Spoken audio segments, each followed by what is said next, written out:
2024년 6월 6일 성령 강림절 후 둘째 주 목요일 거룩한 독서를 위한 성서 읽기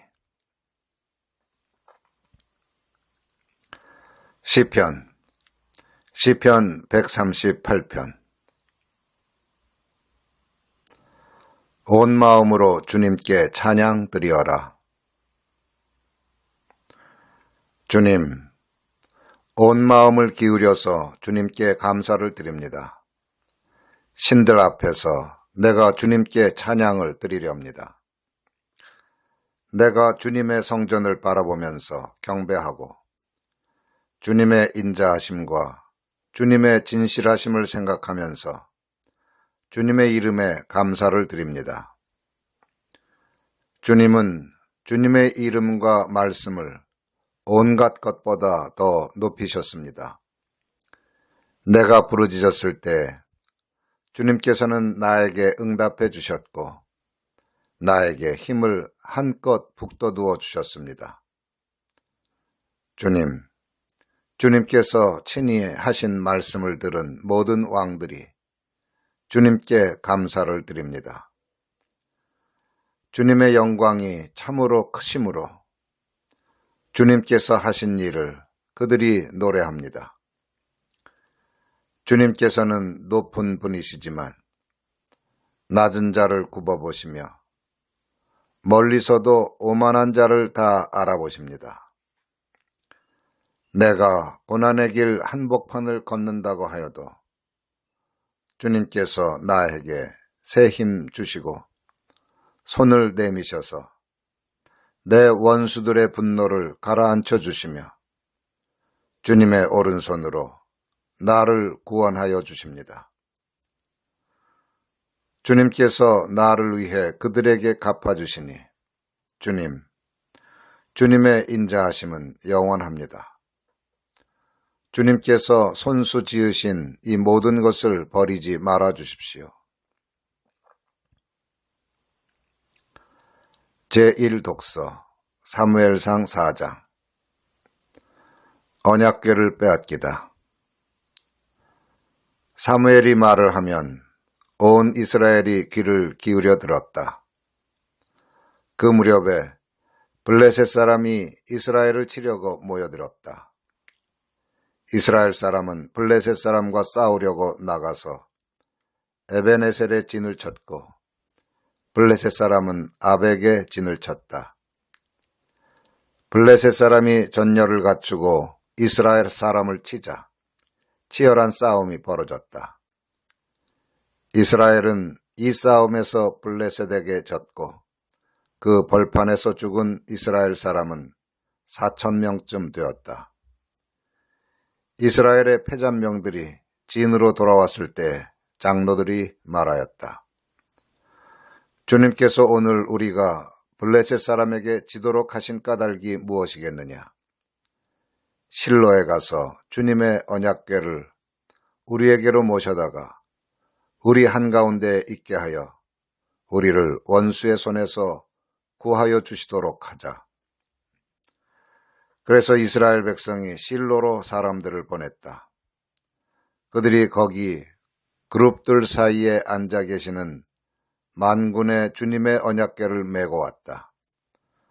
하나님의 언약궤를 가져올 때 엘리의 두 아들 홈니와 비느하스도 함께 왔다. 주님의 언약궤가 진으로 들어올 때 모든 이스라엘 백성이 땅이 진동할 정도로 크게 환호성을 올렸다. 블레셋 사람이 그 환호하는 소리를 듣고 저 히브리 사람의 진에서 저렇게 환호하는 소리가 들리는 까닭이 무엇이냐 하고 묻다가 주님의 궤가 진에 들어갔기 때문이라는 것을 알았다. 블레셋 사람이 두려워하면서 말하였다. 이스라엘 진에 그들의 신이 들어갔다. 그래서 그들은 외쳤다. 이제 우리에게 화가 미쳤다. 일찍이 이런 일이 없었다. 우리에게 화가 미쳤는데 누가 저 강력한 신의 손에서 우리를 건질 수가 있겠느냐? 그 신들은 광야에서 온갖 재앙으로 이집트 사람을 쳐서 죽게 한 신들이다. 블레셋 사람들아, 대장부답게 힘을 내어라. 그렇지 않으면 히브리 사람이 우리의 종이 되었던 것처럼 우리가 그들의 종이 될 것이다. 너희는 대장부답게 나가서 싸워라. 그런 다음에 블레셋 사람이 전투에 임하니 이스라엘이 져서 제각기 자기 장막으로 달아났다. 이스라엘은 이때 아주 크게 져서 보병 3만 명이 죽었다. 하나님의 궤를 빼앗겼고 엘리의 두 아들 홈니와 비느하스도 이때 전사하였다.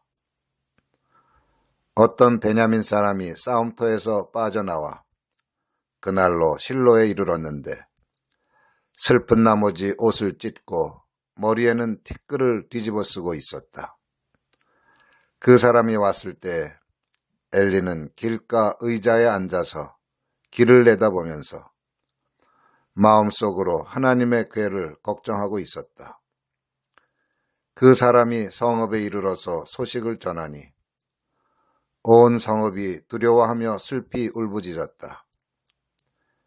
엘리가 그 울부짖는 소리를 듣고 물었다. 저 소리가 무슨 소리냐? 그 사람이 급히 달려와서 엘리에게 소식을 전하였다.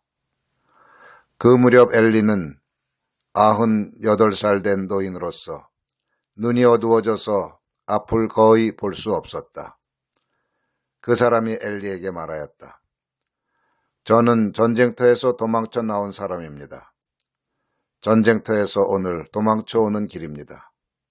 엘리가 물었다. 젊은이, 무슨 일이 일어났소? 소식을 전하는 그 사람이 대답하였다. 이스라엘 백성은 블레셋 사람 앞에서 도망쳤고 백성 가운데는 죽은 사람이 매우 많습니다. 제사장님의 두 아들 홈니와 비느하스도 전사하였고 하나님의 궤는 빼앗겼습니다. 그가 하나님의 궤에 대한 소식을 전할 때 엘리는 앉아있던 의자에서 뒤로 넘어져 문 곁으로 쓰러져서 목이 부러져 죽었다.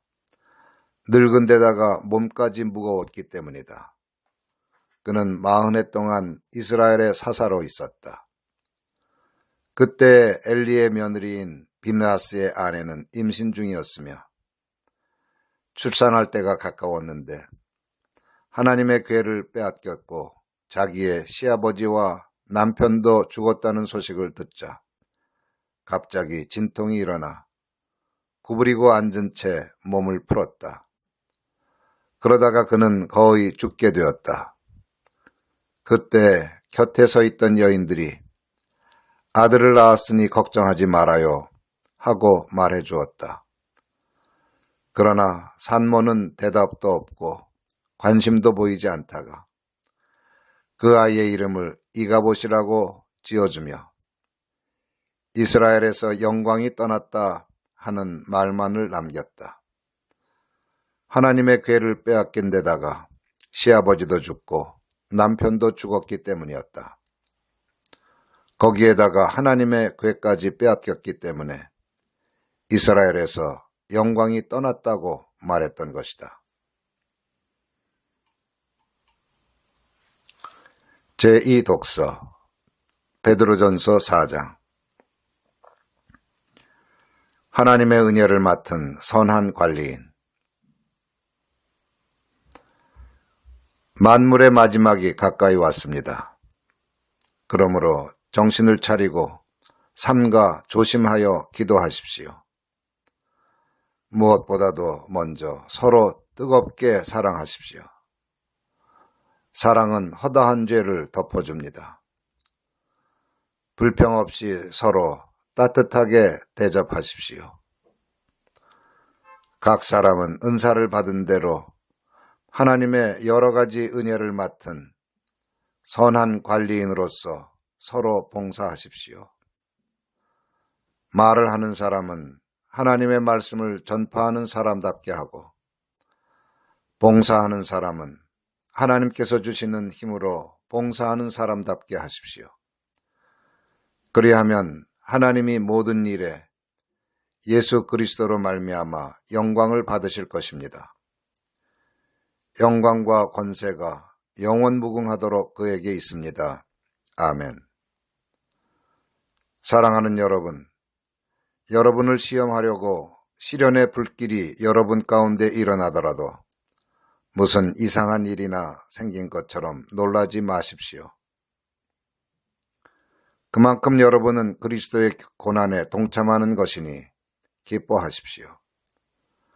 그러면 그의 영광이 나타날 때 여러분은 또한 기뻐 뛰며 즐거워하게 될 것입니다. 여러분이 그리스도의 이름으로 모욕을 당하면 복이 있습니다. 영광의 영, 곧 하나님의 영이 여러분 위에 머물러 계시기 때문입니다. 여러분 가운데 아무도 살인자나 도둑이나 악을 행하는 자나 남의 일을 간섭하는 자로서 고난을 당하는 일이 없도록 하십시오. 그러나 그리스도인으로서 고난을 당하면 부끄러워하지 말고 도리어 그 이름으로 하나님께 영광을 돌리십시오. 하나님의 집에서부터 심판을 시작할 때가 되었기 때문입니다.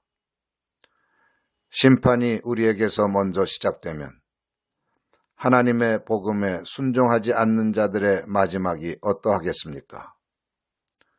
의인도 겨우 구원을 받으면 경건하지 않은 자와 죄인은 어떻게 되겠습니까? 그러므로 하나님의 뜻을 따라 고난을 받는 사람은 선한 일을 하면서 자기의 영혼을 신실하신 조물주께 맡기십시오. 아멘.